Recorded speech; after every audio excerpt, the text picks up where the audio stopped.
In this video, we will be talking about COPD and how to manage it. So first, let's take a look at how a normal lung functions.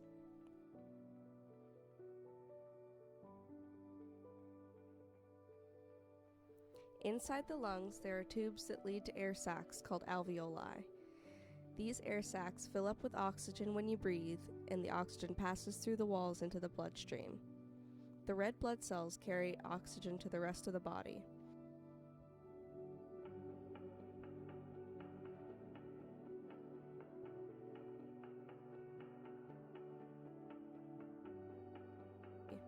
Then the blood returns back to the lungs and drops off the waste from the cells, otherwise known as carbon dioxide.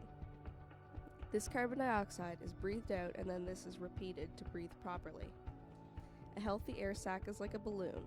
When full of oxygen, there is elasticity in the balloon to push out the air, and the opening of the balloon stays open without closing in on itself.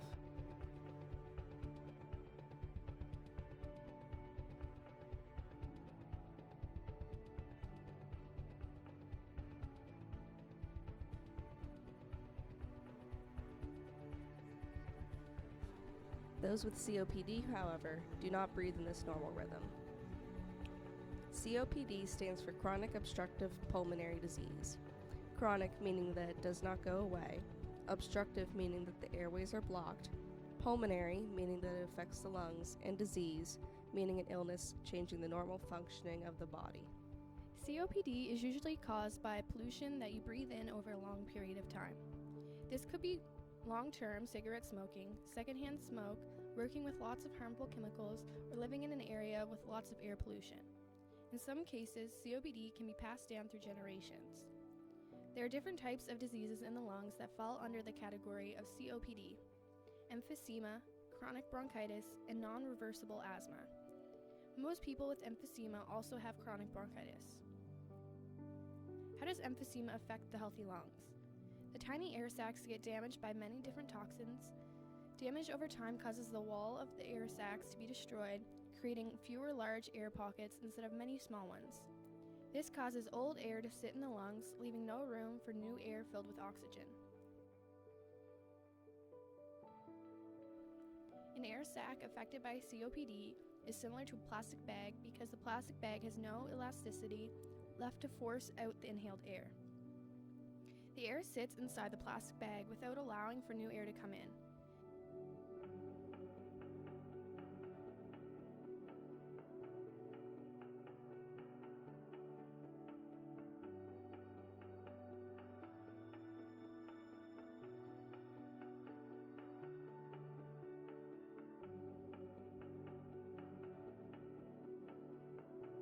People with emphysema are referred to as pink puffers because they tend to be thin, their skin is warm and pink, they have an irregular breathing pattern, and a round barrel chest.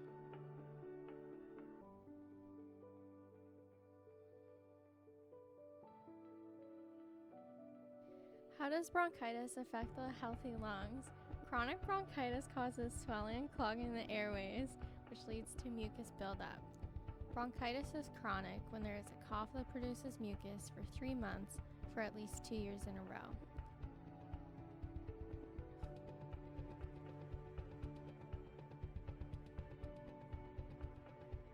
People with chronic bronchitis are typically referred to as blue bloaters since they appear swollen, slightly blue, at their lips and fingertips, retain water, have a chronic cough, and are short of breath.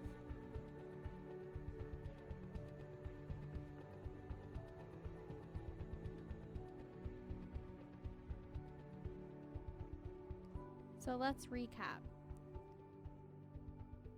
People with chronic obstructive pulmonary disease have trouble breathing due to damaged lungs.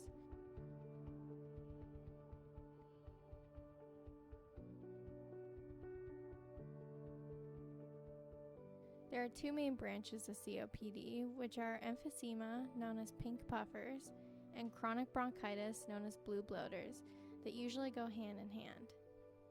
COPD is caused by smoking and breathing in chemicals or pollution.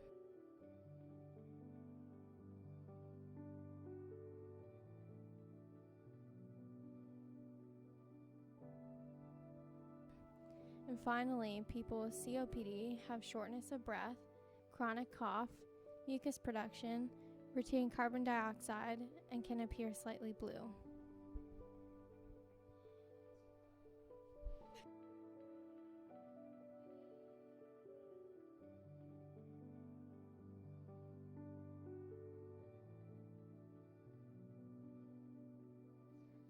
So you've been told that you or someone you love has COPD, and that person needs to start exercising. But how does one exercise if they can't breathe?